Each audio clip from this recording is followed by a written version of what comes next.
It has been nearly 6 times a fortnight since our cause finally knew peace. Yet, where once I feared the price of defeat, now I only weep at the heel of our crushing debt to victory. For so long did our righteous battle against the treacherous Metacritics persist, that our once fair land and a joyful people today know nothing of their former selves. Oh, dear observer, I beg you, spare a thought for the innocent casualties, and let fall upon you a moment of silence in honor of those who, without hesitation, answered our desperate call.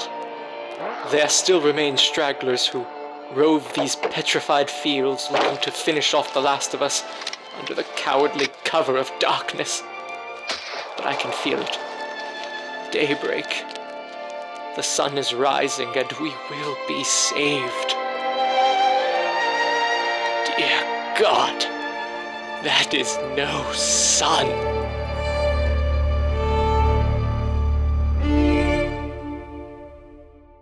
I'm really curious to see how this turns out, because I think just focusing on one gaming news website makes a little bit more sense, because I think a lot of the times when a lot of weird rankings were in the previous Metacritic, the original video, was because there was always 1 or 2 sites that just had really strange takes that just dragged the entire ranking down. Maybe just focusing on one, maybe could restore my faith in gaming news outlets. However, considering it is IGN we're dealing with here, my spirits aren't exactly super high, let's just say that. So once again, we are starting at number 110, and this is kind of where we are, skipping all the duplicates, which is what we're gonna do.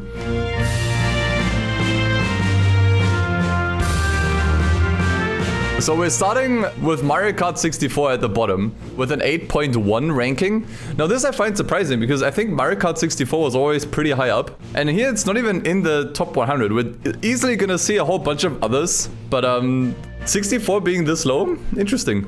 And right above it we have Midtown Madness, which is once again a game that I'm sadly too old for, but I watched Kuro play it and it looked pretty fun. So this is basically the precursor to the Midnight Club games, if you have never seen this game before. It looks kind of cute. Like it's fairly simple, obviously, but you can definitely see some Midnight Club influence, like this checkpoint-based racing here and there. It is really old, but I can see this being really fun, especially because back then, you know, this was in 1999.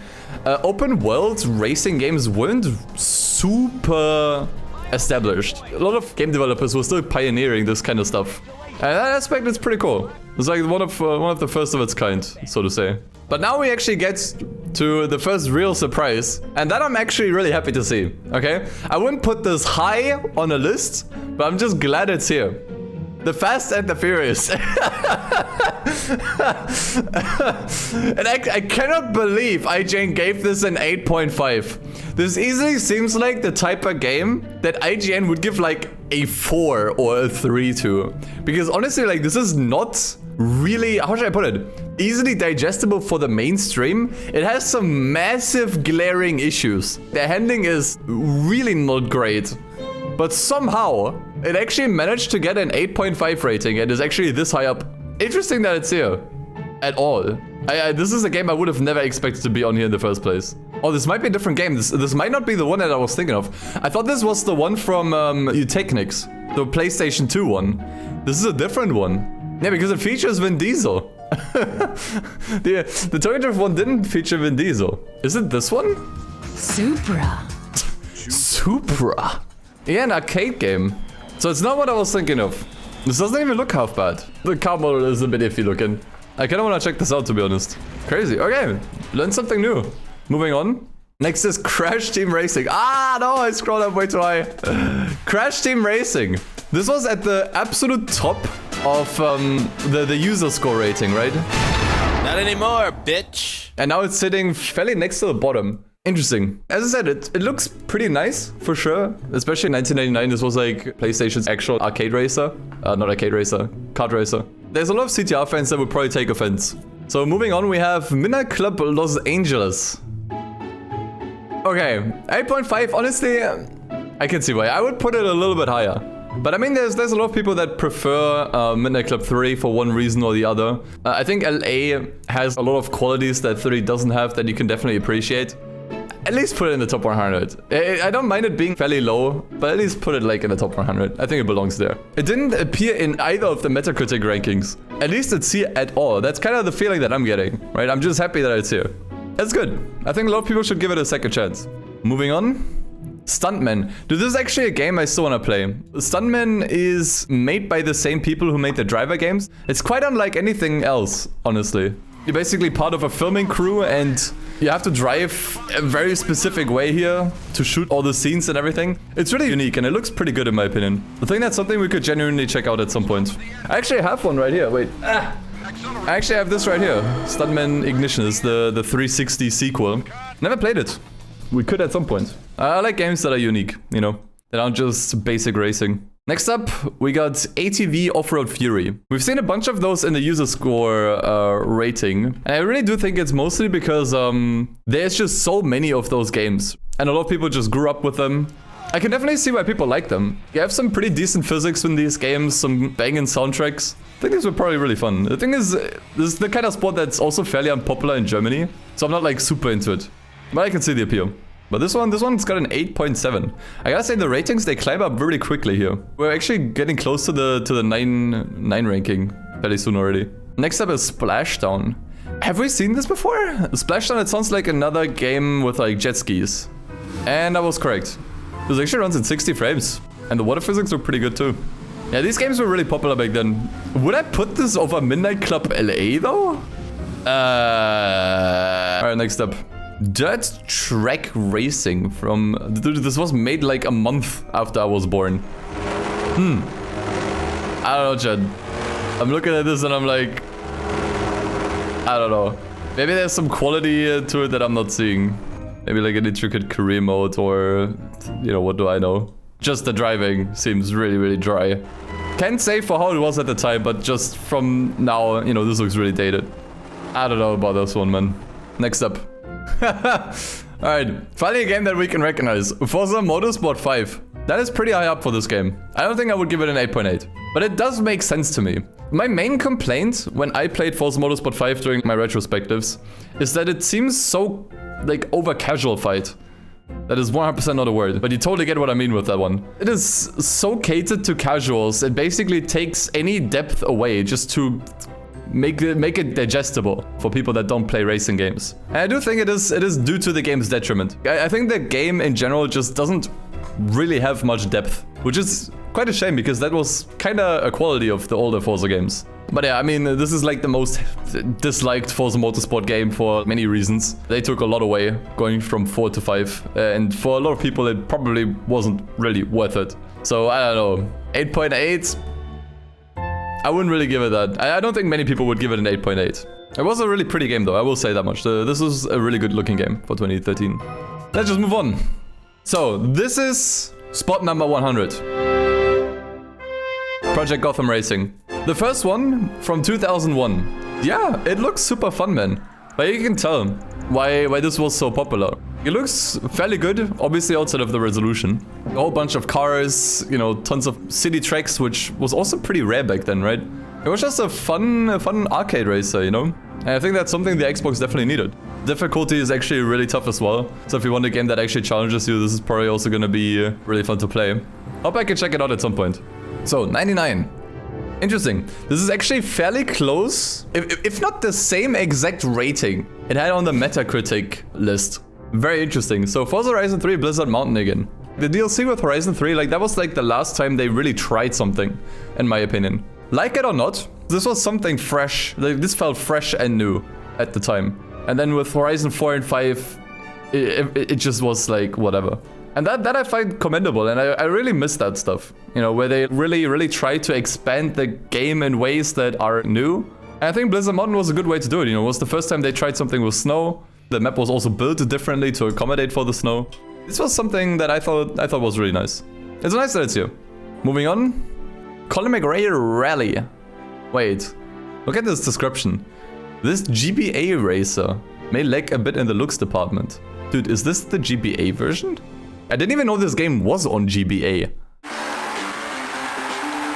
Huh. I mean, it's Game Boy Advance. What do you want me to tell you? I'll say one thing. I've seen much worse on the GBA. I know a lot of you are like, "Argh!" I've seen much worse. This actually doesn't look too bad, considering the platform this is on. But what the fuck is this doing in the top 100 though? Where's the PC version or whatever? I don't know, man.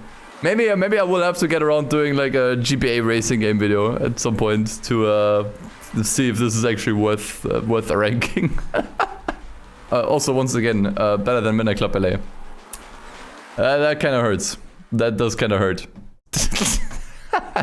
Alright, let's go. Next one.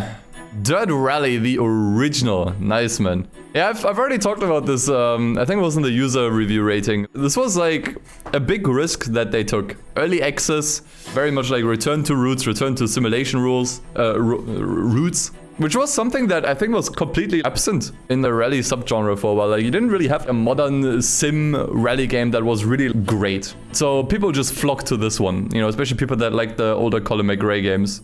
This was great, honestly. And I'm so happy that this was successful. All right, moving on. This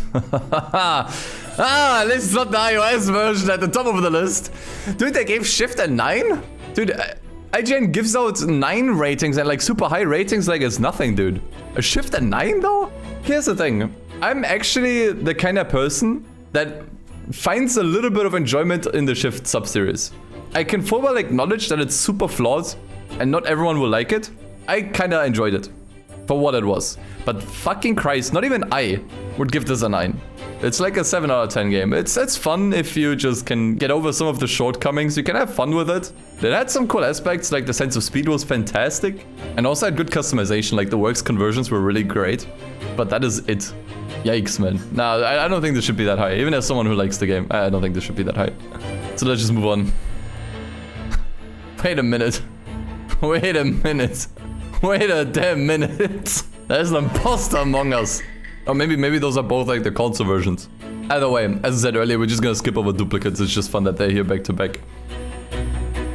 Dude, what the fuck? Now this is the AU review. One small step for racing, one giant leap for... This was not a giant leap for the franchise, I'm sorry. What are you talking about? So many people even have issues seeing this as a Need for Speed game in the first place. Australia, man, you're drunk. You're drunk. Dude, can the Shift games end? Okay, thank God. There we go. Motorstorm Arctic Edge. This one was great. Which is interesting because this wasn't actually made by Evolution Studios, who made all the other Motorstorm games. This was made by a different studio. All the PSP games that I played for my video, that one really stood out. I don't think it was my favorite. I don't think it was the best one out of the ones that I played, but it stood out the most. There isn't really anything like this. I can't tell you a single game that is like Motorstorm Arctic Edge, other than the other Motorstorm games, but they're not based on snow entirely, at least not to this degree. It's something that's really, really unique and really stands out, and that I really like. Because at the end of the day, it was also still really fun. Kicks your ass. This thing gets super hard. Yeah, it's gonna be interesting if we're gonna see the other Motorstorm games. I would bet so. Surely IGN has given at least 1 9 out of 10 for the other Motorstorm games, right? Surely. Let's just look at the next one for now. No. I mean, as I said, you know, in 2009, there just weren't that many mobile racing games, so this was still fairly novel for its time, and it looks pretty alright. One thing that I can appreciate is back then, usually at least, these mobile games were paid to play. So you had to pay money to play them, like with any other game. And usually the price was fairly low. These would usually be like $5 or whatever. And they would have no microtransactions, right? This was just like you pay $5 to just have some racing on the go. And I think for that, this is perfectly fine. That's about all there is to say, honestly. So moving on. Stunrunner from 1999. That I have not seen in either of the rankings yet. Okay, I can only find like a version from 1989. Are they sure that like I can't find this, dude. Does this exist? Ah, there's a Wikipedia entry. Okay. Stunrunner. I think it's a typo. There is no 1999 version. So this is what they mean. Dude, this makes this easily the oldest game out of all like the rankings so far. Game from the bloody 80s, dude. I mean, maybe they reviewed this game in 1999? This seems like a really, really, really proto version of F-Zero. There's just something about these ancient video games that's just... I don't know. It feels so different. They just reviewed this like 10 years later. For whatever reason. I guess it's like a classics review of sorts. So this got a 9. Yeah, I mean, what... The year was 1989, man. Like, what? You had no comparisons, dude. Now I can actually safely say... I'm too old for this shit. And I'm pretty sure almost everybody watching here is also too old for this shit. Alright, let's move on. Heat? This is a board game! This is a board game, man! What the fuck? They put a board game in this! Wait, I thought I was looking at video games, man! They reviewed this several months ago! How am I supposed to look for gameplay of board games, dude? Oh my god. And they include 3 copies of each value going from 1 to 4. You also... Yeah, next time we're gonna have Monopoly in the ranking, dude. Can we just skip this, man? I thought we were looking at video games. Then the speed limit shown beside the corner... Imagine you would rather play a board game than like up at A. Fuck me. The problem with board games is you need to have friends. I don't have friends. Sad get. Who am I supposed to play board games with, dude? Alright, cool. Yeah, glad to see we got board games in this too. That's gonna make this very interesting. What do you think is gonna be next? Interactive movies? But I will say though, a racing themed board game does sound pretty interesting. I would actually like to check this out. Go fuck yourself. Next up. Oh, let's go. Dude, I didn't see this one in either of the rankings either, I think. Wreckfest. Honestly, I feel like this is still one of the best racing games we had in recent years. I think this is easily like one of the best racing games that came out of the 8th generation. And this game got better and better and better and better as years go, as the years went on. It's so nice that the original developers from the Flatout games, the older ones, they still got it, man. And they supported this game so nicely, dude. This is a game that I actually do come back to, which I almost never do. This is a great game. This is a great off-road destruction-based game. Moving on. Thumper? What the fuck is Thumper? An abstract horror game couched on the intensity of rhythm action. We're gonna have to fact check again if this is even a racing game, dude. Yeah, this is... Okay, I think I see what this is. Has anyone here played Audio Surf before? It's very similar, I think, where it's primarily actually a rhythm game, but built to look like a racing game. But this is actually more of a rhythm game. Here's the thing, I don't think that this sounds kind of weird, but hear me out. I don't think a racing game necessarily needs to have racing in it. You can distinguish between racing and driving games, right? Something like the driver games, they don't really have much racing in them, but driving, right? So they're more driving games. At the end of the day, I think everything can just be classified as a racing game. Like, it's just an umbrella term. This though, I mean, you're not really controlling the thing, are you? So I don't think this would count. It really is more of a rhythm game. Looks interesting though. Looks kind of freaky. Why is this here though? Like, it's I'll just move on. Make it stop, dude. Oh, nice. There we go. Yeah, I don't know. I feel like Need for Speed Hot Pursuit clicks the most with critics. I'm not sure what exactly it is, to be honest. This was also a couple times in the Metacritic list. And I would say too. So, and I'm honestly not surprised. Just to reiterate my stance, I really like this game.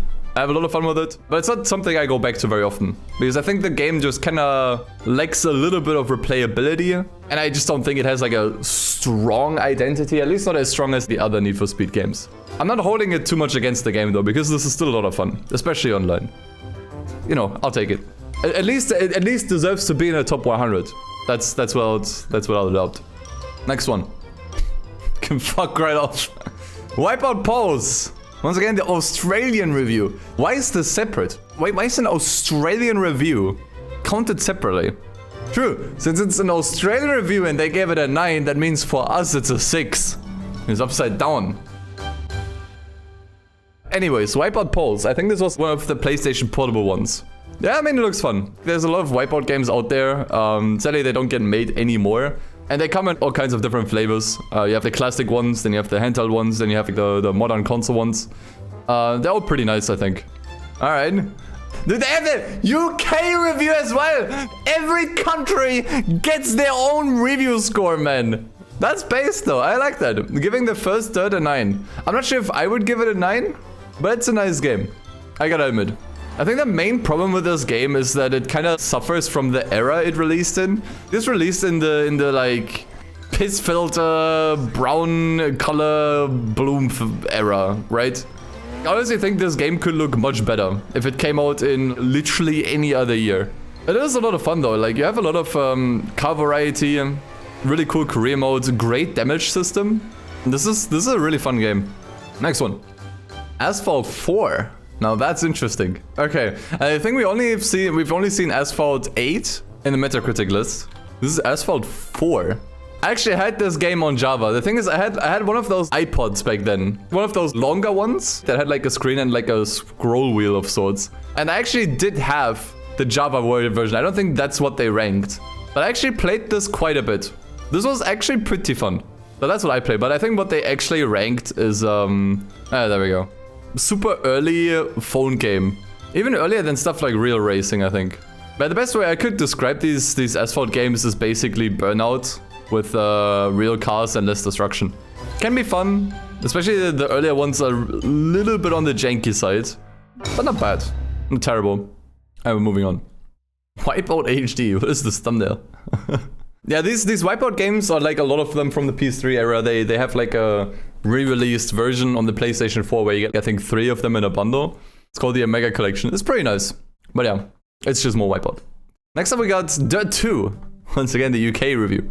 Yeah, Dirt 2 is just the GOAT. I gotta admit, man.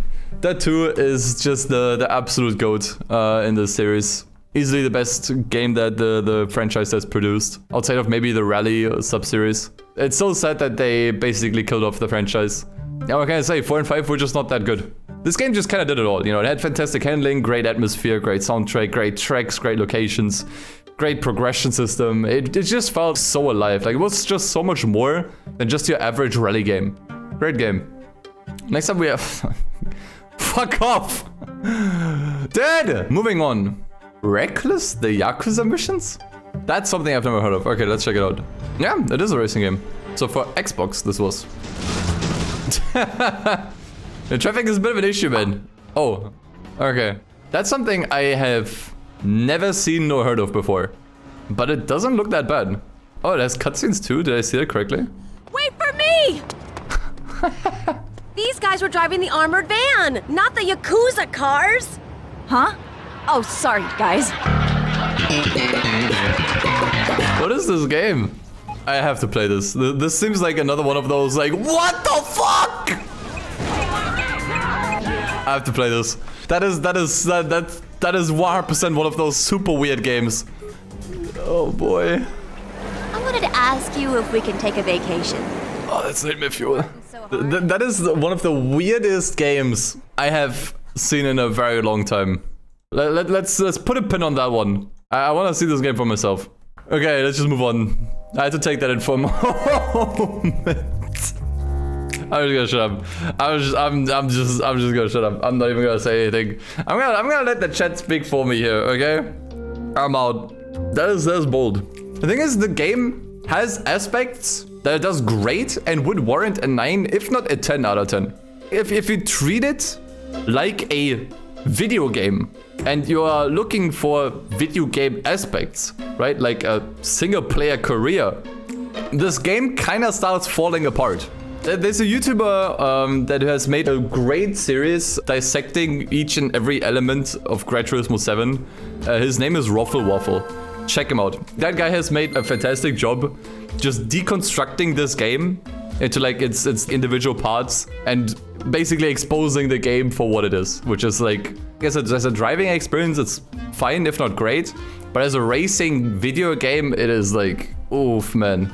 There are a lot of issues with this game. So giving it a 9 seems a little bit overblown. If anything, post-launch support for this thing has been subpar, especially compared to Gran Turismo Sport. Like, no matter what you think of this game, you gotta just agree that the post-launch support for this game has been very bad. And that is really disappointing at the end of the day. Moving on. I don't want to turn this into like a Gran Turismo 7 rant. So, next up. F355 challenge. That's probably Ferrari. What is this description? This is simulation. It's not crash team racing. Deal with it. What's with the sass? So this is a Dreamcast racing game. Yeah, the Dreamcast didn't have that many games to begin with. So that is actually kind of nice looking, I will admit. Maybe this is a little bit more on the simulation side. Oh wait, never mind, this was also on PS2. Yeah, this is post-apocalyptic Daytona. The world is currently on fire. Is this the only car in the game? I mean, maybe I have like different iterations and liveries and whatnot. It looks pretty inoffensive. The driving does seem solid, for what it's worth. I don't know, 9 out of 10 for this? I don't know. I just find it funny that this is over Gran Turismo 7. In the eyes of IGN. A game with literally one car is over Gran Turismo 7. That is really funny. Alright, next one. Hey, there we go. F-Zero. A great SNES racing game becomes an excellent Game Boy Advance launch title. Okay, so this is F-Zero on the Game Boy Advance. I guess this is just the same game as on the SNES. I think if I was a kid or teenager in the 90s and I had both this and Super Mario Kart, I think I would have played this a lot more. Well, it's not the game? Oh, yeah, true, it's called Maximum Velocity. This is the game. So different! Wow! Love the video quality, man. 240p. Well, let's improve the video quality even further. Yeah, there you go. Okay, well, it's basically the same. I mean, probably different tracks and stuff. But yeah, gameplay seems pretty much the same. There's a surprising amount of Game Boy Advance games. I gotta point that out too. Alright, let's scroll further up. Hey, dude, the original MotorStorm. I'm really happy to see MotorStorm in this list. It was quite a shame to not see a single MotorStorm entry on either of the lists we've looked at so far, not even in the user review one. I think there should be at least a couple MotorStorm games in any top 100. And I think especially the first one was quite an accomplishment. It really showed what the PS3 was capable of. So I don't think this is the best one by any stretch of the imagination. But for the time, this was great. But you can kind of tell that the games after this one, they really expanded the foundation quite a bit. But yeah, it's super nice. Although I do think the environments, although they obviously look really impressive back then, I think nowadays they haven't aged really well. It mostly looks like this, right? It's just like random dunes in the middle of the desert. That's hard to make appealing. As I said earlier, what I liked so much about Arctic Edge were the environments. These super over-the-top snowy mountain areas. Compared to that, this looks pretty basic. The track designs themselves are good though. Like you're driving all over the bloody place here, man. So yeah, nice to see MotorStorm in here, for sure. Alright, next up. San Francisco Rush 2049. So once again, Dreamcast. I'm not sure if this was also on any other platform other than the Dreamcast. But as I said earlier, the Dreamcast didn't really have that many games, so any decent racing game is usually a bit of a blessing on the Dreamcast. Look at these environments, man. It really feels small in this. I like racing games that make you feel really small. Because the environments and the map, everything feels so huge. Yeah, this looks fun, for sure. Looks like just good arcade fun. Ooh, with some good physics, dude. Very nice. Alright, next one. Rally Masters from 2000? I don't think I've seen this before. But I mean, that's just the thing. There's like billions of rally games out there. It's actually, like I've talked about this before. It really does surprise me how many rally games exist. Considering that rally is fairly niche. Rally is not super mainstream. At least I never considered it to be super mainstream. So the fact that there are this many rally games out there, maybe they're easy to produce, I don't know. But yeah, this is just another one of them. Probably fun to play it back then, but for someone like me who has never seen this before, I don't know. So, after Rally Masters, what do we got? Ridge Racer 64. First Ridge Racer game, okay. I didn't even know this game had an entry on the Nintendo 64. But yeah, here it is, right there. In the flesh. If you know what I'm saying. Yeah, this is like one of the older ones. The older ones, they were more grip focused. They weren't as focused on drifting. Well, shit. I mean, you can tell to a certain degree they still are. Well, it's primarily what makes the older ones feel a little bit different, at least to me. That looks fun. Now, once again, you know, a Nintendo 64 racing game with what seems like pretty competent handling and physics. Good stuff, good stuff. Next one. NASCAR Heat. Okay, first NASCAR game. And I was kindly educated on the NASCAR games, and I can now say that I see the differences a little bit more. However, with this one, this one's from 2000. I thought that the Heat series was more recent. So in that case, that's a NASCAR game I don't actually know. So these older NASCAR games from the super early 2000s were actually more sim focused. And I think, was it NASCAR Racing 2003? That was apparently like iRacing before iRacing was a thing, which I think is pretty cool. But yeah, they do have like a bit of a spectrum, these NASCAR games. Some are more simulation focused, others are more arcadey, others throw in, you know, some progression system, others have more tuning under the hood. But maybe this falls more on the sim side. Could be, I don't know. It's hard to tell. Next up, another ATV game. Earlier we had Off-Road Fury 1. So this is Off-Road Fury 2. There's I think 4 of them in total. So once again, the gist of these games is probably a lot of fun in split screen if you played them with the siblings or whatever. Physics seem pretty competent, lots of jumps, really good soundtrack. But yeah, it doesn't look too bad. So moving on, F1 2020, Team Player. It's got a 9. Yeah, as I said, F1 2020 I think was like the last one the community accepted. Out of the modern F1 games, apparently this one was like the most competent in terms of handling, physics. I think it was also the last one that had older F1 cars. I think with 2021 they started taking those out, which was quite a shame. And yeah, you know, overall was just the most competent recent Formula 1 game. So yeah, you can totally see why people got stuck on this one.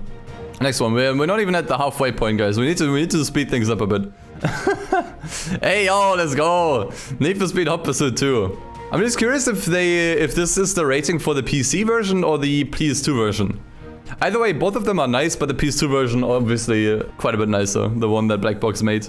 They really proved themselves with that one, man. Yeah, it's a lot of fun, man. I gotta admit, I jumped onto this game really late. My playthrough that's still on YouTube from like a couple years ago was actually the first time I played it. It's just great arcade fun, man. There's just not much more to it. It's just one of those no nonsense, no bullshit games. Unapologetic, super fun, cop racing. It's great, honestly. Amazing soundtrack too. Definitely belongs on the top 100. Next up.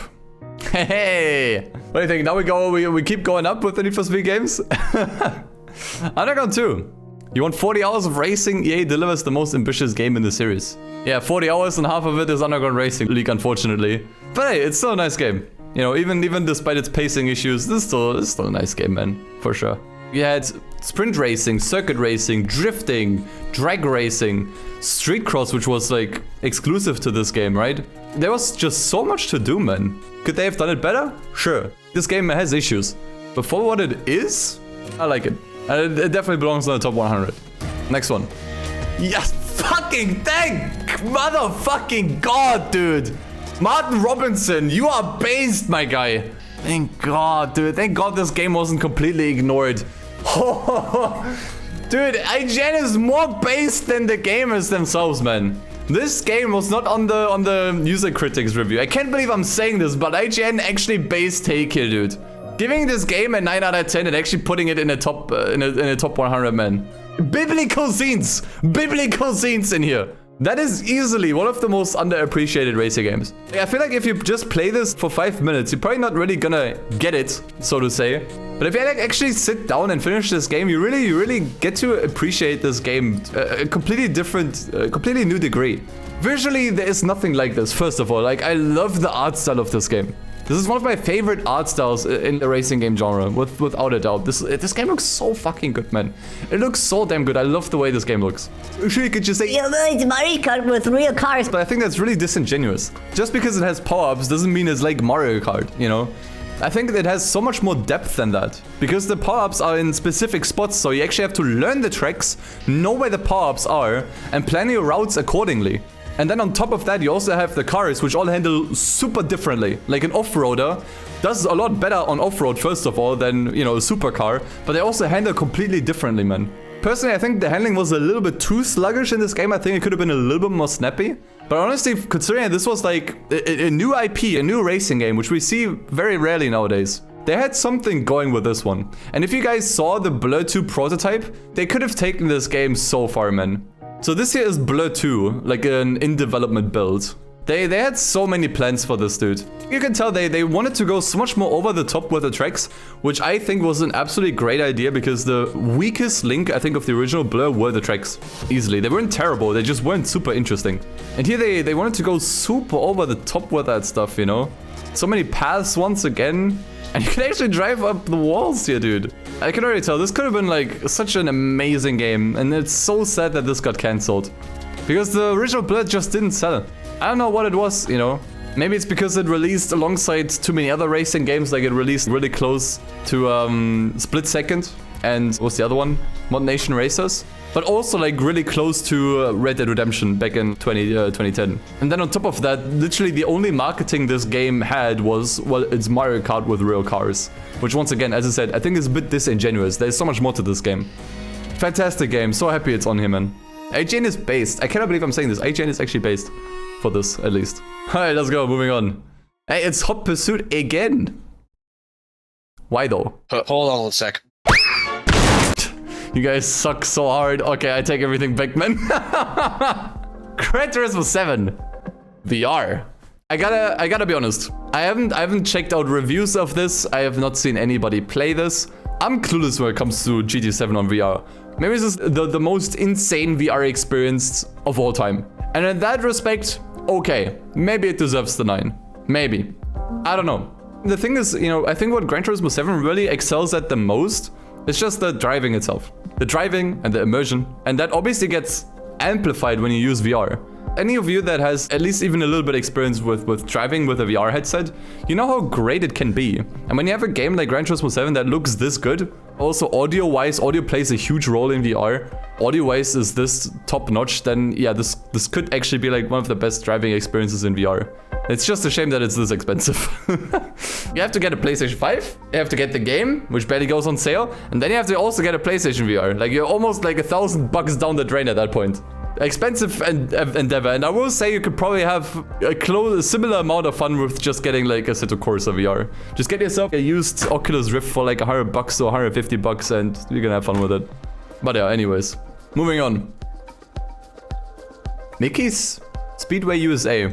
That does sound like another NASCAR game, but I don't think, oh no. It is, you know what is this? The Mickey Mouse. Oh shit. Fucking hell. It's Disney Mario Kart?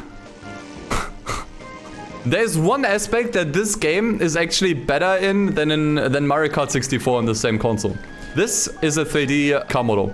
Mario Kart 64 still relied a lot on 2D sprites, which kind of held the game back in a little, you know, in some ways.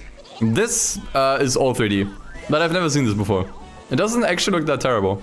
A lot of these kart races exist purely because of cash grabs. And it shows. A lot of the time it does show. This doesn't look too bad. It looks fine. It looks fine. It's over Gran Turismo 7 VR, so I don't know what you want me to tell you. Alright. Oh man, Micro Machines. That is Game Boy Color? We have not seen... Like, we've had a couple of Game Boy Advance games. This is Game Boy Color. Yep. That is certainly better than Gran Turismo 7 with VR. I mean, hey, why pay close to $1,000 for GT7 VR when you can have just as much fun with this? Huh? What the fuck? This was actually made by Codemasters. Dude, the audio is chef's kiss, man. Music to my ears, man. It actually doesn't look that bad, to be honest. You gotta consider this is Game Boy Color, man. The only thing that the Game Boy Color could run was fucking Pokemon, dude. It's the Game Boy Color we're talking about. You cannot render 3D on the Game Boy Color. You cannot. Let's go, next one. Ah, nice. We've seen that one before, too. Wave Race 64. It was that jet ski racing game that actually had really impressive water physics for the Nintendo 64. Actually looked pretty fun. I really do miss Nintendo making more, or at least publishing more racing games. Alright, next one. Wipeout Fusion. This ain't your daddy's hover car, Morty. What the hell does that even mean? You know what it means. No, I don't know. You know what it means. No, I don't know what it means. I don't know what it means. I think out of the Wipeout games, we have not had this one yet, right? Interesting. I didn't even know there was Wipeout games on the PS2. I know there were some classic ones on the PlayStation 1. And you had a few portable ones, and then PS3. It's actually the first time I'm seeing one of these on PS2. It looks so smooth, man. It does look a little bit dull, though. I mean, maybe it's just this track. And what I like about the Wipeout games is that visually they're always quite a treat. Even the PlayStation 1 Wipeout games, they look pretty decent. Especially the PSP ones. This looks a little bit dull, I think. So I don't know. I'd probably rather check out the other ones first. Alright, next one. There we go. I hope this is not gonna be the only Burnout 2 game we the only Burnout game we see. I don't think it is going to be. But yeah, Burnout 2 is amazing, dude. This was before Burnout had takedowns and all of those iconic features. But still, it's really good, man. I don't know what it is about Burnout 2. There's actually quite a few people that prefer this one over the other Burnout games. And I can kind of see why. Because it's a little bit different. It's more focused on racing, right? And not so much taking each other out. So yeah, you know, it's nice. It's nice. Glad it's on here. We're back to Forza, boys. Hot Wheels this time. So they actually put Hot Wheels over Blizzard Mountain. I liked both expansions, but I would probably put this one over. I think the racing here was just more fun. What I will say is that I find it very interesting that so far we have only had Forza DLCs. We haven't had a single mainline Horizon game or a single mainline motorsport game. We had Motorsport 5, but Motorsport 5 was outside of the top 100. So we're gonna see how this develops and see if this next one's gonna be one. Hey yo, Need for Speed Underground. It will probably always be a debate amongst people which the best Need for Speed is actually in general. And I think it always comes down to taste. Some people would put Underground 1 over Underground 2. Others would put Underground 2 over Most Wanted. Others would put Carbon over everything. Like, it comes down to taste. All of these golden era Need for Speed games, they all had their strengths and weaknesses. And it just comes down to what you prefer the most. Underground 1 will probably be your favorite if pacing is really important to you. If you don't like just dilly-daddling or grinding out stuff for God knows so many hours, then this will be your favorite because the pacing in this game is amazing. It's nice that it's on here, honestly. And at the time, yeah, 9 seems pretty high, maybe, but I think it's appropriate considering this was 2003. It looked so good, by the way. There's something I don't really hear many people talk about. Underground 1 looks so damn good, even today still. You have to see it, man. Next one. Ooh, this is the OG. Colin McRae Rally, the very first one for PS1. I don't know, man. There's just something about retro racing games that I find really appealing. I don't know what it is, but just something about these older graphics and just seeing everything in a low poly version. It just has a certain style to it that immediately gets me interested. Which is weird because I don't really play many retro games. But matter of fact, it's just that racing games back then just were different. Like, they just hit different. Feels like one of those perfect late afternoon games to just kill some time when you're bored. You know, just something you can easily get into and just have fun with. Next one. Speed Punks.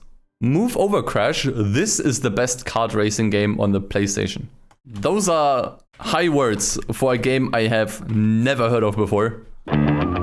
Holy shit, what are those character designs? That is disgusting. What is going on with this guy? Talk about having a big brain. What are these? Oh, that is ugly, dude. Yeah, they apparently took a few cues from Rayman looking at the way this guy doesn't have limbs. This is actually like Rayman character design mixed with Jimmy Neutron. Hey, Jimbo, you wanna go smoke some dank Zaza and make a video game? That is extremely fucking cursed. So apparently this is better than Crash Team Racing, according to IGN. Dude, the kart doesn't exist. It's literally just wheels. I mean, it doesn't look too bad, I suppose. It does look a lot faster than Crash Team Racing. I think Crash Team Racing overall just had more character. This just feels like generic 90s. It's just like late 90s the video game, basically. I don't know. There's a reason why Crash Team Racing got a remake. And not this, okay? Just say. Just say. Next one. Micro Machines. It's nice to see Micro Machines. Is this Game Boy again? It's Game Boy again. Why the Game Boy games? Micro Machines is actually a pretty fun franchise. Why the Game Boy games? Ooh. Okay, that music actually fucks. But yeah, that is the game. I'm not sure why they place these Game Boy Color games so highly instead of like the main series. Because it is very basic. IGN, come on. Every Micro Machines fan is probably screaming right now because this is all we see from the series. Next one. Grand Prix Challenge. I don't think we've had that one. So I suppose another Formula 1 based game. Nice. Nice driving, guy. This is pretty bad gameplay footage, sadly. Alright, now that's a bit better. Oh yeah, this definitely looks a lot more on the arcadey side. That's for sure. You know, back then when you had like arcade and simulation Formula 1 games, nowadays it's just all sim. I guess for like a pick up and play Formula 1 game, and it's the spot. The thing is, even back then you had a huge selection of Formula 1 type games, right? So I don't know. Moving on. Hey, let's go, let's go. Ah, this bad boy that I still have to play. I still have not gotten around to play this. It's games like these that are the reason why people don't take racing games seriously. I mean, it looks decent. This game, in my opinion, does absolutely nothing to be interesting for people that don't really like cars. Is it still a 9 out of 10 though? I would even argue it doesn't even do anything to be interesting, period. It's just grind. I can't wait to check it out though, because it's literally the only one that I'm still missing. I gotta admit, I did not like this game.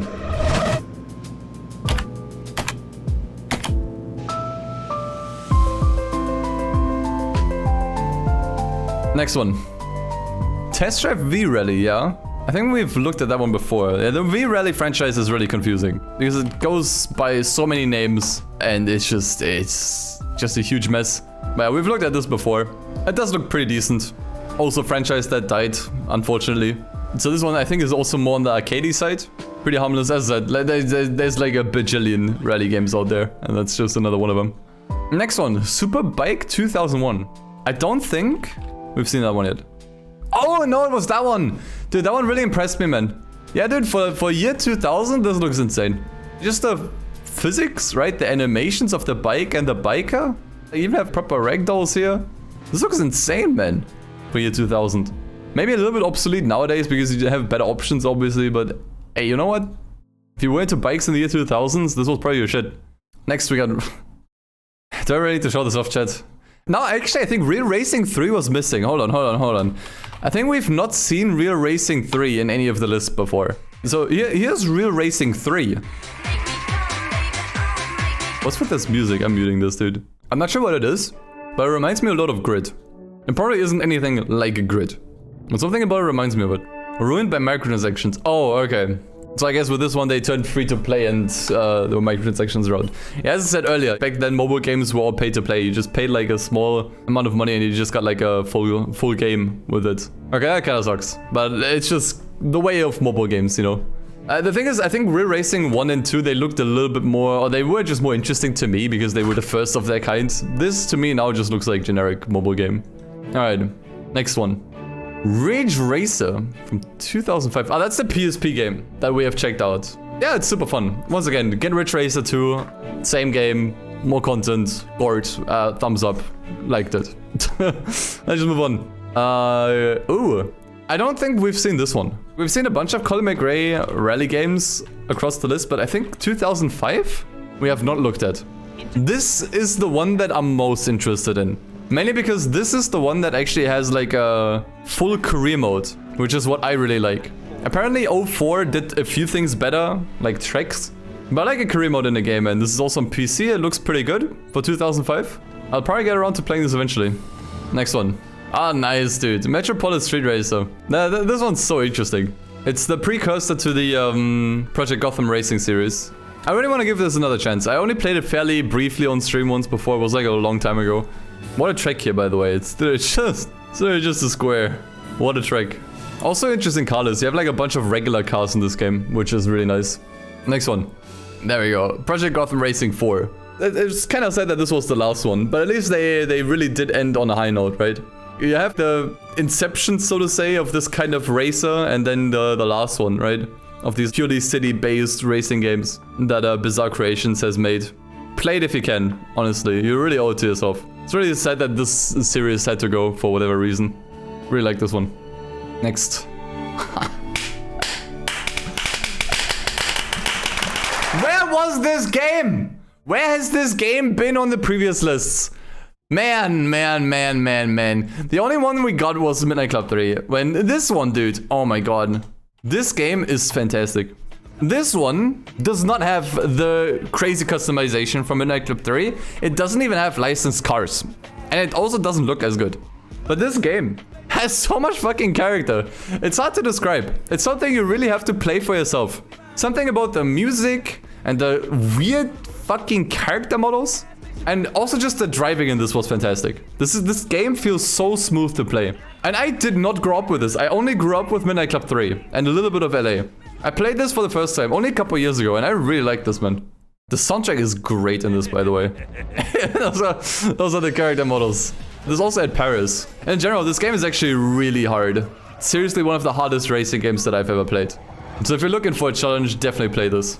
Also, and this is just a little addendum, this game has one of the best intros for any racing game I have ever seen. So good. How was this missing, man? Dude, IGN actually has some base takes. I hate to say it, but man, so far, I gotta be honest, IGN actually had some base takes. Some questionable ones too. But at least they put some games in the top 100 that really did belong here. That were completely missing in either Metacritic rankings. Alright, next one. Beetle Adventure Racing again. This one's so weird to me, man. And I don't think people can make up their mind over whether or not this game is actually good. I see some people saying this one's great and super fun, and then I see other people saying it's complete garbage. Like, what is it with this game? I don't know. It's a weird game. I'll probably play it in my own time at some point to make up my own, get an own opinion. But yeah, it looks strange. Next. Wipeout 3. Rick, why do you keep picking these Wipeout games, man? We've already had like 4 of these. Because, Morty. Because I have a thing for polygonal anti-gravity racers, Morty. It's my kink. Fucking gross, man. Next, F-Zero-X. Hey, this actually has a thumbnail for once. Yeah, the first 3D F-Zero, I think this was, right? This is the one for the Nintendo 64. It's kind of crazy that a game can run this well and be this fast on the Nintendo 64. Pretty good feat, all things considered. Next. Yes! Most Wanted made it, man. As I said, I think Most Wanted is probably gonna be the last Need for Speed on this list. If I had to evaluate how IGN thinks, I think this might be the last one. Maybe we'll see Porsche, like some of the older ones like Porsche or High Stakes. Those might still be on here. But yeah, Most Wanted is nice, dude. I don't know why this game has so many haters, dude. I feel like a lot of people that hate this game just hate it because they're sick of it and not because they actually dislike it. Because it's so fun, man. It's just so fun. The cops in this game never get boring. At least not to me. Heat level 5 chase in this game just doesn't get boring. Yeah, Most Wanted cops are stupid. But when were they not stupid after this point? They were stupid in Carbon. They were stupid in Undercover. Then we didn't have cops for a while. Okay, Hot Pursuits were actually pretty okay, but in Hot Pursuit was mostly just car combat. In Most Wanted 2012, they were just annoying and also stupid. Then once again, no cops. Then in 2015, they were completely brain dead. Payback didn't even have open world cops. Then we had Heat, which were okay. But I think what made this so much more special is that they were just so many and they were so destructible. That's what made this so fun. That's why I still don't like the cops in Unbound or whatever, because in here they were super destructible. It was all about wrecking as many cops as possible. You had like so many on your tail at any given point. And that's what made the ones so fun here, even if the AI was kind of brain dead. I still don't think it was that bad. I mean, on heat level 1 and 2, it might be.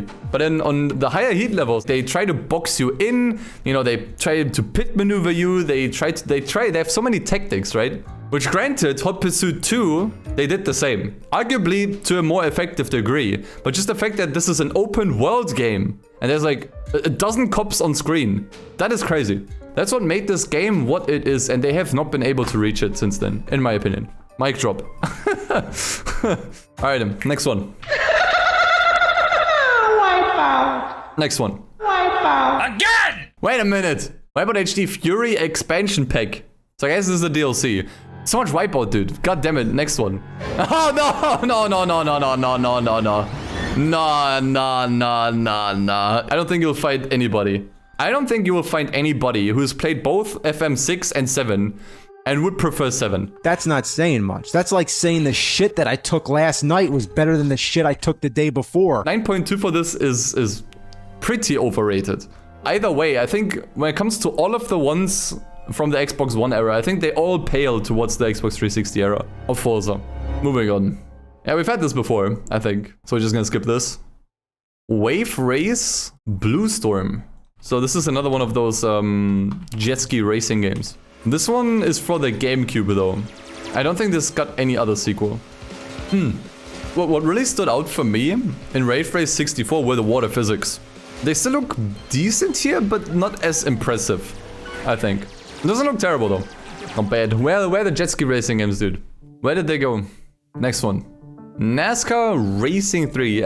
Dude, I actually don't know this one either. We checked out NASCAR Racing 2003. Well, this is NASCAR Racing 3. Dude, these names are really confusing. So I'm not sure, is this different than NASCAR Racing 2003? Or is it the same one? This one came out in 1999, so I assume this is a different game. More of a sim, yeah. Okay, that's what I wanted to know. Yeah, it looks more retro. Alright, next one. NASCAR Racing 4. Oh, this looks much better. Look at the glow up. Well, okay. Looked a little bit better earlier. What I will say, what is impressive to me, is just how many cars there are on screen. This guy is in 43rd. So you have at least over 40 cars on the screen. All with fully simulated physics. Full NASCAR grid on here. That is sick. Next one. Alright, NASCAR streak continues. Let's go. This one's called Sim Racing, so I'm just gonna assume that this is a simulator. So I guess you had NASCAR Racing 3, then 4, and then NASCAR Sim Racing, which I guess made up the simulation side of NASCAR. But then you also had other games in between that focused on like other things that weren't sim-based. Are we gonna have another NASCAR game? What do you think? Let's see. No, we got Rally Sport Challenge 2. And this is something that I was corrected on. This is the one that is stuck on an original Xbox. The first one was available on PC, so we could play it. This one, however, is stuck on the OG Xbox. We tried this out the other day. This actually runs pretty well on the Xbox emulator, with just one issue. The audio is completely broken. The audio is so broken, which is quite a shame because this is so close to being playable on the emulator. I think the coolest part about a lot of rally games is discovering the tracks. Because each of them, they all have their own unique little fantasy tracks, unless they're based on actual stages from back then. And I think that's always the most interesting part. Just exploring the tracks, seeing how they differ. That's what really makes these rally games what they are, you know? Next one. NASCAR 2005 Chase for the Cup. More NASCAR, let's go. And the quirk with this one, right? Because I will say, I brushed off a lot of NASCAR games in the past. The thing with this one is that this one is not as sim focused as the previous ones. This is what weirded me out initially. Like, you actually start in like production cars. You basically work your way up to the real NASCAR league. You dabble into like a bunch of other types of, you know, American racing, if you will, until you actually make it to the NASCAR league, which I think is cool. That might make for like a pretty interesting progression curve. I also have some character customization. Very nice. Oh, dude, did you see that the Giga Chat head? Giga Chat, look at his chin and jawline, dude. Holy crap. Damn. From all the NASCAR games, I'd probably check out this and Thunder 2004. Those look the most interesting to me. Let's move on. Next one. Okay, I don't know if you're gonna find many people that agree.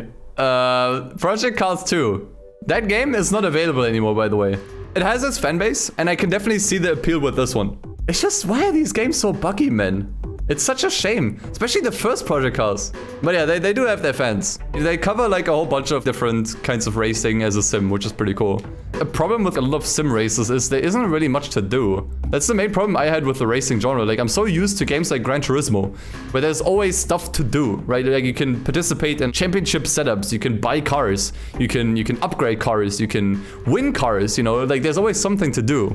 And I feel like with a lot of sim racing games, that's not really a thing. You can just select the car and the track, and then you race. Or you go online and just do it there. That was always my problem with getting into sim racing. What is my objective? And I think in that aspect, I think Project Cars 2 tried to give you a little bit more to do, which is nice. But I have not played it, and I unfortunately didn't buy it before it got taken down, so I can't speak much on it. I will say though, it is absurd how buggy these games are. Alright, next one. There we go, there's Rally Sport Challenge, the first one. Which one is better though? The first or the second one? The second one, obviously, probably most people didn't play because it was Xbox exclusive, whereas this one at least is on PC. 2? I mean, this is a sequel. You'd expect it to be a little bit better. I ain't ready for the next one. Do you know what it is? Okay, let's check out the next one then. How bad can it be? Nah, bro. Nah, dude. No one even knows this game exists. No one played this, dude. Look at this shit. This is easily one of the most forgotten racing games of all time, from recent time. It had a peak of 4,000 players. It's actually more than I thought. There's still a few people playing it. Okay, you know what? It's actually better than I expected. But Dirt 4, it is probably the most soulless dirt game for sure, but also just one of the most soulless racing games I have ever played. The handling in this game is good. Honestly, I really enjoyed the handling, but that is it. I think this game is a perfect example that handling is not everything. in a racing game. It's important, but it is not everything, because handling is literally the only thing that this game does well. The tracks and locations are not interesting because they're auto-generated. The career mode is boring. The customization is really shallow. Upgrading and team management is also really shallow. And the UI sucks. The UI actually really sucks. Navigating menus in this game also blows. This is one of the driest racing games you can play. Hands down. How is this a 9.2 though? They put this over Dirt Rally 1. Damn! What an L take. Let's just move on. Let's see what's better. Nice. Tokyo Extreme Racer 2. Let's freaking go, man. I honestly think this might be my favorite Dreamcast racing game. I still have gameplay from myself when I played it on stream. It's so nice, man. And a huge step up from the first Tokyo Extreme Racer. I will say it's also like a fairly specific kind of game. This is not something that appeals to everyone, I think. But if you're into this kind of stuff, like into highway racing, you know, and Japanese cars, and you just like slowly building up your car bit by bit, you know, part by part, boy, you can have fun with this. Actually, fantastic. All right, let's check out the next one. A Pro Race Driver. All right, I think we checked this one out too. This one looked really cool to me. Yeah, this is TOCA 1 from 2003. I really want to do a deep dive into the TOCA series because, I don't know, something about the racing here seems really fun. Whole bunch of different kinds of racing and it looks smooth as hell. Story. It's basically our racing evolution if it was good. That's basically what this is. Moving on. MX vs ATV Unleashed. That is the one that people talk about the most. And I think, honestly, it is mainly because it has both motocross bikes and these ATVs. Gameplay-wise, it looks similar to the ATV Off-Road Fury games we looked at earlier. UI also looks very similar, etc. But you just get everything in one package with this, which I think is really cool. So this is probably the one to play, like the one to check out. It's like the definitive version. Maybe I'll give it a go eventually. Next one. F1 2002. Have we checked this one out? No, we have not. We've seen a bunch of F1 games, but not 2002. So it's for the PlayStation 2. Okay, this is definitely more on the arcadey side. Oh, this looks fun. The sensor speed is fantastic in this. This looks like Formula 1 on crack. Look at the wind lines. It's like an action game version of F1, if you will. Nice. As I said, like I really miss when these F1 games had both sims and arcade races. Whereas nowadays it's all sim. You're not getting any arcades Formula 1 action anymore. Sad. Alright, what's next? Okay, next one after that. F-Zero GX. Yeah, I think we only had X earlier, right? So this is the GameCube one.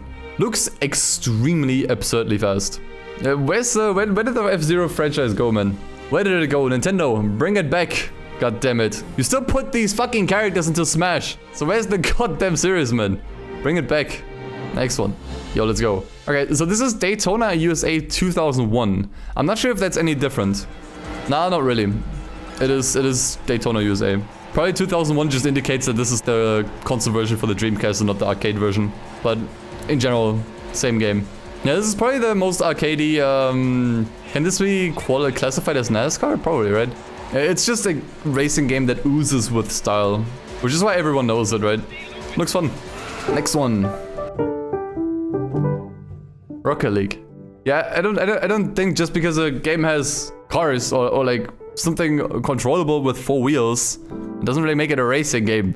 To be fair, how would you classify this game? What genre would you give to Rocket League? It wouldn't be racing, but like what else would it be? Soccer? Yeah, I mean, it is car soccer, yeah, but something like FIFA still plays fundamentally different. So I don't know. This is just its own game. This is just its own game. I don't think you can put this in any genre, really. Why is this here? I don't know. Just gonna go towards the next one. What the fuck is that thumbnail? What is that? It's just like a mouse in a beetle. What the fuck? There's no way here. Is this a joke? What the fuck is that? Why is this here? Hillary, explain yourself. No. Car underscore 176. What the fuck is that? We're gonna reverse image search this. Let's see if we can find the origin of this mouse. Just IGN. Cool. Thanks, IGN. Hey, Motorsport 3 on this spot is nice, dude. The jump from Motorsport 2 to Motorsport 3 was pretty big. Huge upgrade in physics, graphics, inclusion of interior cam. I still prefer 2, mainly because I just enjoyed the style of that game more and the progression. But still, this was like a huge jump. And honestly, this came out at a time where Gran Turismo was sleeping, man. Gran Turismo was like... And they really showed that they have... you know, Gran Turismo with their next entry, they really have to step up their game. Very nice. So, Test Drive Le Mans is next. Pure Racing Bliss. Wait, they only sold this for 30 bucks back then? Damn. I mean, 30 bucks back then was more worth back then than now, I guess. But yeah, as we discovered last time, this actually has a fully dynamic, full time of day cycle, which is really cool. Very nice. Next one. Camera grade. Did we have 2.0 earlier? Right, it was the GBA version. True. Alright. Okay, thankfully we also have the regular version in here. Good to know. That would have been sad if the only version of this game that was on this list was the GBA version. Alright. Hey, there we go. Now we're getting to the GOATs, dude. Burnout 3, man. One of the most impressive arcade races of our time. Not even of our time, of all time, dude. Honestly, I feel like if you're gonna give one game a 10, this one deserved it. I find it so hard to come up with flaws for this game. If this is a 10 in your eyes, I don't think anyone's gonna argue much with you about it. It is fantastic. I'm really curious what they put up, because Burnout 3 was really topping both Metacritic rankings, both the regular one and the user score one. So I really wonder what else is gonna be on here. Alright, next one. Ridge Race Type 4, dude. I'm so happy that this list is filled with goated games, dude. I can't believe I'm saying this, but IGN actually has some base takes, dude. You can maybe fight about the exact placements and the order of which these games appear in. But if I look at both the Metacritic rankings, the user one was a little bit better. But boy, Ridge Racer 4 was so low on both of them, I think. So to have it this high up is nice, man. And we're moving on to F1 Challenge. Yeah, once again, this was I want the Formula 1 games to do this approach again, where they just summarize like 3 seasons of F1 or maybe even more, and then just make one big game out of it. Stop it with this yearly nonsense. Honestly, stop it. No one likes it. No one. Nobody. These games are always better on this cycle, man. If you just give them a little bit more time, and then you can also fill these games to the brim with content, you know, would make for such better games. But unfortunately, it doesn't make as much money. Damn. Anyways. Next one. Yeah, let's go. We've seen both DLCs for this game. And now we have the actual game. It would have been funny if the DLCs would have actually ranked above the base game. But yeah, this, in some way, definitely the last truly great Forza Horizon game. Ever since this one, I feel like the series has started stagnating. Like, this was actually the last one that actually tried to add new cool stuff to the series. They went for a much more diverse map in this one. They overhauled the club system. You could do so much more online racing. They also added a bunch of customization with this one. And a whole bunch of extra features, modes, and functions here and there. And after this one, they started to just completely give up. 4 and 5 are just a different iteration of this one. It's really fun. This is actually, I think, the Forza Horizon game I spent the most amount of time with. It was also the first one that released on PC, although the PC port was kinda meh, unfortunately. But yeah, it's nice. It's nice. I like Horizon 3. It's probably my second favorite after the first one. Next one. Let's go. This is such a nice list, man. Project Gotham Racing 2. I cannot wait to play this, dude. This looks so fun. Developers of the Xbox emulator, please, for the love of God, make this playable. Please. Alright, next one. Number 3 again. So next one is gonna be the GOAT, dude, the GOAT. See, this actually makes sense to me. In the Metacritic ranking, Motorsport 3 placed above 4, which just doesn't make sense. 3 and 4 fundamentally are very, very similar. This just has more content. Motorsport 4, like, what do you want me to say, man? It's just one of the ultimate quintessential racing games. So much to do, so much stuff. Ah, it's lovely, man. This was the series peak.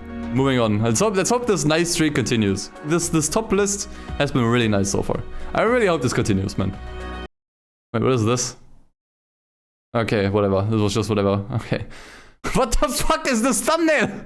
Just a bunch of people playing on their DS. Okay, so this is Mario Kart DS. Yeah, Mario Kart DS is a crazy game, dude. It might not be the best Mario Kart, but it is the best for its system. You'll have a hard time finding any racing game on the DS that's better. And I've looked at a lot of them. There is not a whole lot that comes close to Mario Kart on the DS in terms of just quality, right? The 9.5 definitely deserved. Next one. No. Horizon 4 is not 0.1 better than Horizon 3. You're on crack if you think that. The fundamentals are pretty much the same. But the problem with Horizon 4 is, going from 3 to 4, they fucked up the online racing because for a while you could only drive in teams. You didn't have single racing. That's something that they had to update at some point later down the line. And also, they completely fucked the club system. Clubs sucked ever since this game. Clubs were actually so much fun in Horizon 3, where you could actually earn good money when being in the club and performing well within the club. And it was like its own little leaderboard. Super good. And they also took out the car meets, man. You remember in Horizon 3 and 2, when you could just drive into like a parking, in a park house or whatever, and then everyone could just meet up and look at each other's cars? Truthfully, there wasn't much you could do, but it was a cool idea that you could have really expanded on, but they just completely took it out. Sad. So I don't get it, man. Next one. Crazy. Dude, how was there not a single crazy taxi on the previous lists? Damn. I can't come up with any more recognizable arcade racer. It's in one of those games that, once again, is super simple, but it absolutely works in this game's favor, dude. There's almost nothing wrong with this game. Like, it does exactly what it's supposed to. This is also something that I feel like so many people have played, right? Even people that don't really like racing games or play them regularly. So many people played it and almost everyone enjoyed it. I don't know a single person who played Crazy Taxi and didn't like it. And I think that's saying something. Nice, dude. Very nice. Next one. Ooh, it's Excite Bike 64. Yeah, we've also looked at this before. Yeah, it looks decent, I guess. Once again, Nintendo, make more racing games, dude. It's really high up though. Would I put this that high up? I don't know.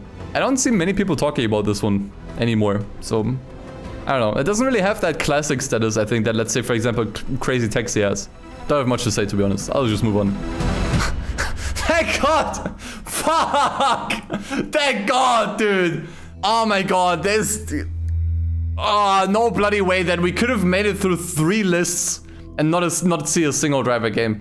We haven't seen a single driver game in the first Metacritic list. And then also not a single driver game in the user ratings. How the fuck? How the fuck? This is like such a fucking influential franchise, dude. I could fucking cry. The first Driver, man. The thing is, I actually grew up on Driver 2. Driver 2 was actually the first racing game I've ever played. But these games still play so damn well. What game from 1999 do you know that still plays so damn well? Look at this, the way the suspension works and the handling and everything. It has a great damage model too. It's obviously very pixelated, but honestly, play this on an emulator. Bro, this is great. Also, you know, at this point in time, you didn't really have that many open world racing games to begin with. And you have cops in it too. Considering that, you know, this really did pioneer the like open world cop system, so to say.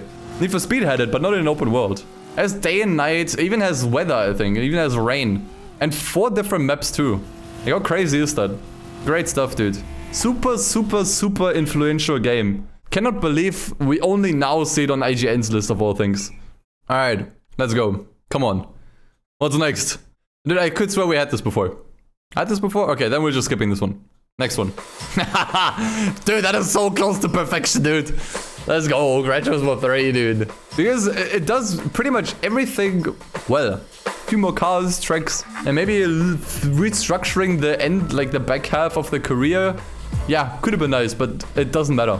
It does not matter for a game this good. So based. Consider that there's only 2 years between Driver 1 and Gran Turismo 3.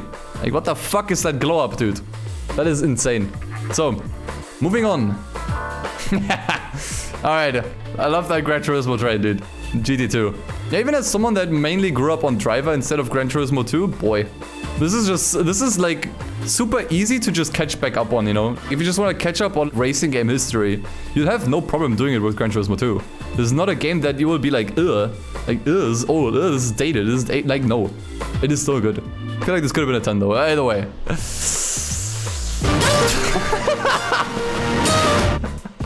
Nah, you can't do that, man.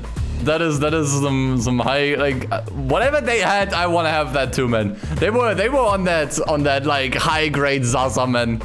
Do I have to say anything about this? Do I have to say anything? I feel like this is obvious to anyone how dumb this is. You literally have Gran Turismo 2 and Gran Turismo 3, two of the most influential and genre-defining games of all time. And you put Horizon 5 on top of it. A game that hardly anyone plays anymore because of how bland and broken it is. A game that did fucking nothing to innovate. Not even just the racing game genre as a whole, but even just the franchise. Fucking hell. That is such a joke. Brother. And now we're in the 10 territory, like... This apparently is like masterpiece material. And anything we see past this point is also masterpiece material. How can you pull a 10 over this, dude? How do you not see the atrocious writing, the terrible AI, the terrible racing in general, the bland map as issues, the broken online, the online functions that are missing from previous games? How is all of this not an issue to you? I don't think even you need to be like a racing game nerd like us to see this shit. For whatever reason, I really like these games. I like the exploration aspect and the leisurely aspect, where I never feel like I have a time limit to do something, which most racing games have. Huh? Huh? What? I have to win in a video game? What? A video game that expects me to win? What? And I like how they simplify tuning and tinkering so that you never have to care about it. The crew, despite being an unabashed ripoff of Horizon... I'm not even gonna continue reading. What the fuck is this guy on? This is a type of game I'd get Game Pass for. Yeah, I'd also rather get Game Pass than buying the fucking game. For 17 bucks, dude. Oh yeah, right. I can't criticize this game, obviously, because then I'm just like a PlayStation fanboy. Although I don't even own a PlayStation. Oh boy. Alright, we're moving on. What the fuck is this? What the fuck is this? Checkered Flag. Atari Lynx. This is another one of those ancient racing games, dude. That's better than Horizon 5, boys. I think this is better than Horizon 5, dude. Next time you see anybody defend Horizon 5, just show them this and say... Alright, argument 1. Yeah, honestly, look at this. You have review mirrors. It's really cool. Definitely better than Horizon 5. What do you want with that series, man? Just play this all day. IGN agrees? IGN agrees? Oh boy. Alright. What else gets a 10? Now I'm really curious. The fact that these two have a 10, that makes like anything could be a 10 at this point. Anything. The fact that these two games share the same rating, anything can be a 10. The next entry is a complete wild card, dude. Let's see what it is. That's it! That's it! That is it! that is a troll. They cannot be serious, dude. That is actually it. The only racing games they ever gave a 10 out of 10 to was Forza Horizon 5 and some random ass 8-bit racing game from the 90s. What the fuck are they on, man? Where's the Zaza, man? I want that Zaza too, dude. Checkered Flag is the goated game. Dude, you know what? I'm actually really happy for this game. Was it not for this game, Horizon 5 would be at the very top of the list here. We should all be thanking Checkered Flag for saving this list from becoming the worst take of all time. Thank you. Thank you, Checkered Flag. Thank you for preventing Horizon 5 from being at the top, dude. I don't know how, but they found me. I can't go on much further. If this is it. What? Got ya! Oh, I'm sorry, am I in your way? Oh, you're a spray one, aren't you?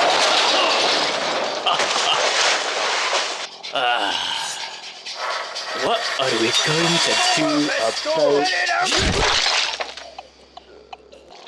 And stay down, you tepid pun scum.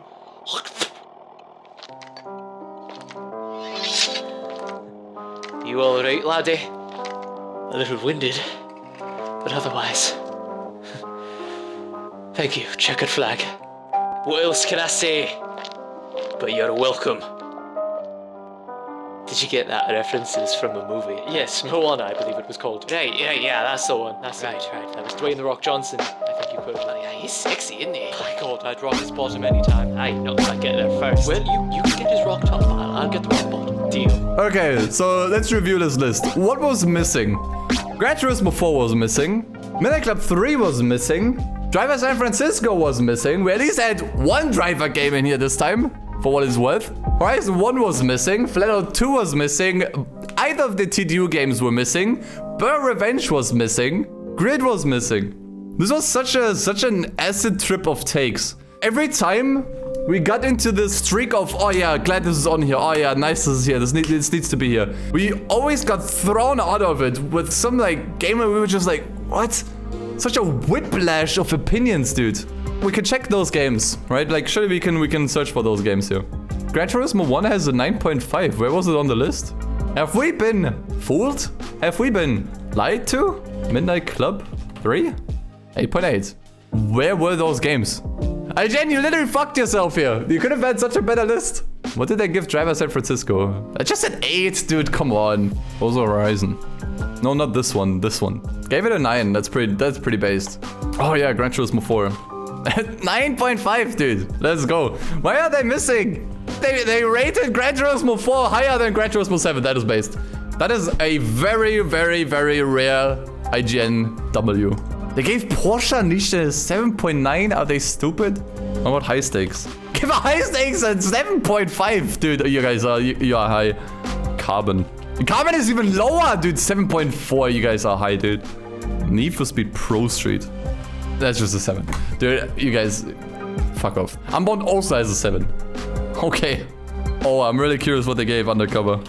They gave that a 4.8. Alright. Test Drive Unlimited 2, revolutionary social features. 5.5? Excuse me?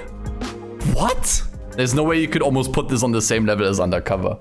Game has issues. Handling and physics are not the greatest. Don't get me wrong. We still have to deal with throughout the entire game, but bro.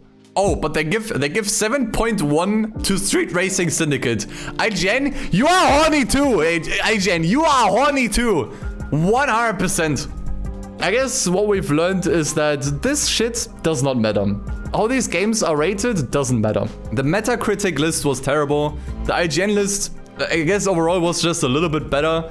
But then also the user review one was also not great in my opinion. All of these lists were kind of shit to a certain degree, if I'm being honest. I guess that's like the moral of the story here. Play games yourself, make up your own opinion, and then you can lay out some pros and some cons, and that's it. That's it.